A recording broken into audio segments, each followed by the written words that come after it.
Updated February 14 at 5:29 p.m. to reflect Trump's decision to declare a national emergency and a lawsuit filed by the ACLU.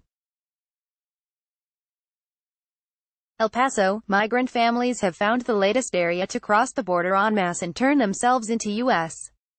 authorities, right at the edge of Texas.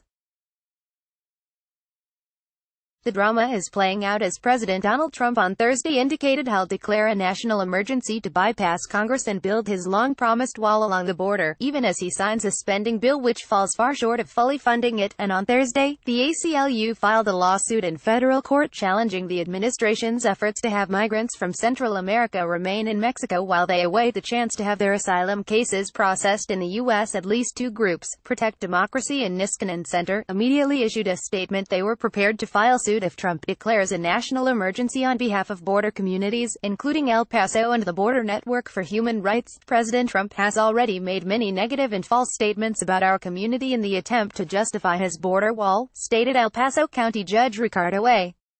Samaniego.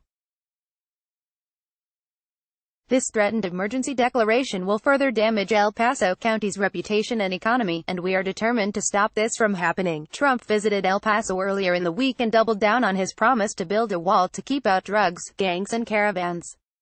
Shortly after he left, a group of 311 migrants, mostly families, voluntarily turned themselves into Border Patrol agents. A Border Patrol spokesman said it was the first time this year that a large group crossed into the El Paso area, this time at the foot of the iconic Mount Cristo Rey, a 29-foot-tall limestone statue of Christ that overlooks 2 countries and 3 states, Chihuahua, Texas and New Mexico. It has long been a welcoming symbol of peace. This is the first large group we've seen this year and this represents a little bit of a shift for us, said Border Patrol spokesman Joe Romero. Will this become a pattern for us to address later as a threat or a challenge? It's too early to say, but we're constantly analyzing the data. Border Patrol officials said 311 Central Americans turned themselves in on Monday evening at the foot of the iconic Mount Cristo Rey in El Paso, which oversees 3 states and 2 countries. The arrival of large groups of migrants all along the Texas border, from El Paso to Eagle Pass and McAllen, suggests the number of people making the dangerous trek north from Central America is on rise and migrants are growing desperate and bolder in the face of the Trump administration's immigration practice of turning people away at ports of entry and making them wait in Mexico to apply for asylum. Under the so-called metering system, only a limited number of people are allowed to present their asylum claims each day and enter the U.S. at official ports of entry.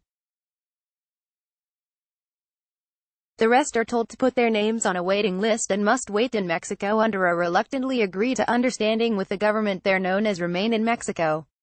Critics dispute the legality of the metering system and the overall effectiveness of a border wall in discouraging people from seeking asylum, which is an internationally recognized legal right. The Trump administration has said the process is aimed at preventing ports of entry from overflowing. But it also discourages families from seeking asylum. The ACLU lawsuit filed Thursday is on behalf of 11 individual asylum seekers forcibly returned to Mexico, and organizations including Innovation Law Lab, the Central American Resource Center of Northern California, Centro Legal de la Raza, the University of San Francisco School of Law Immigration and Deportation Defense Clinic, Al Otro Lado, and the Tahira Justice Center. The Trump administration is forcibly returning asylum seekers to danger in Mexico, stated Judy Rabinovitz, deputy director of the ACLU's Immigrants' Rights Project.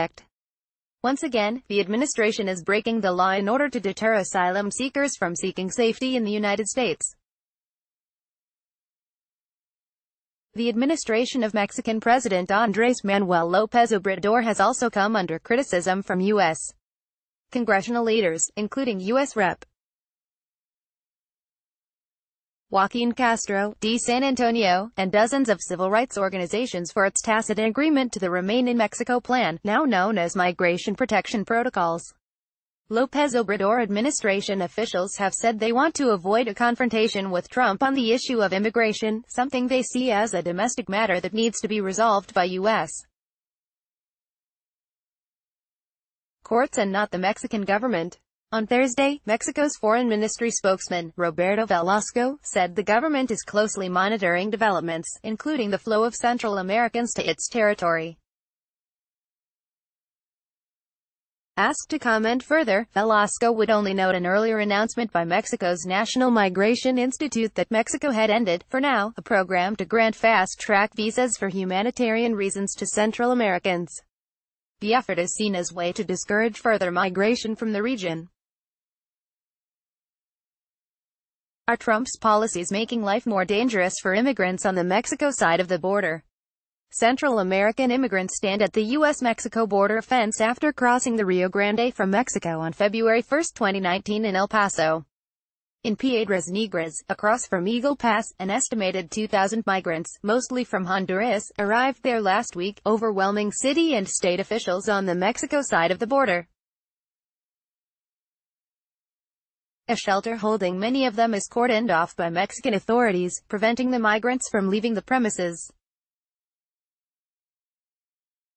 Tempers flared and frustrating is growing. On Wednesday, Mexican authorities stood outside the shelter wearing gas masks following a confrontation between police and migrants, who complained of hunger and being treated like prisoners.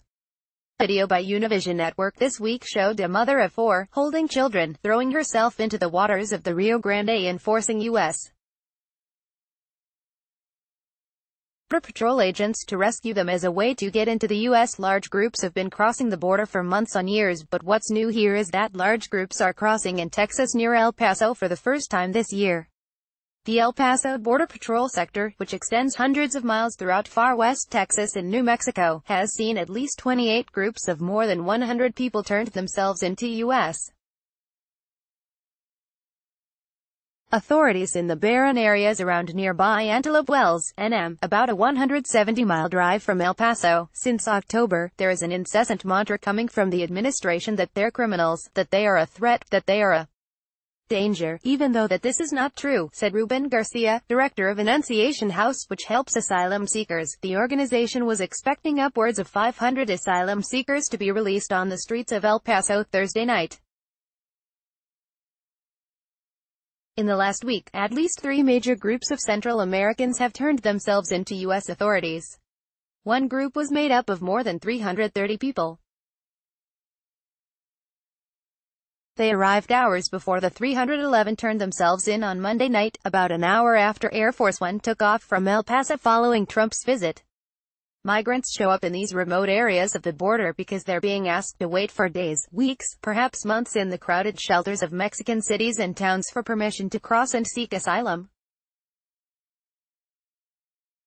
Far from trying to evade U.S. authorities, they eagerly seek out federal agents to surrender and claim asylum, often citing violence back in their homelands as a reason for leaving. Trump defiantly takes his wall message to predominantly Democrat El Paso because of a lack of detention space for families and a limit on holding children more than 20 days. Most are released and ordered to appear in at a future immigration court date. They leave cities like El Paso to reunite with family or friends across the U.S. Meanwhile, the Trump administration's policies are proving to be a boon for smugglers. Some find new customers trapped in border cities like Ciudad Juarez, Reynosa and Piedras Negras. They sell potential clients on the idea of crossing in the remote areas where Border Patrol authorities have little choice but to accept them immediately because of the dangers of the terrain. The migrants can then file asylum claims. The smuggling of large groups within the local communities present various challenges to ensure criminals do not use these tactics to exploit vulnerabilities, said a Border Patrol statement. Criminal organizations continue to search for ways to shift Border Patrol resources from one area in hopes of creating gaps in coverage to move drugs and criminals through other areas. Guatemala towns residents weigh playing cat-and-mouse game on U.S. border. Mexico's president to raise pay, boost economy along border so residents will have no reason to cross into U.S.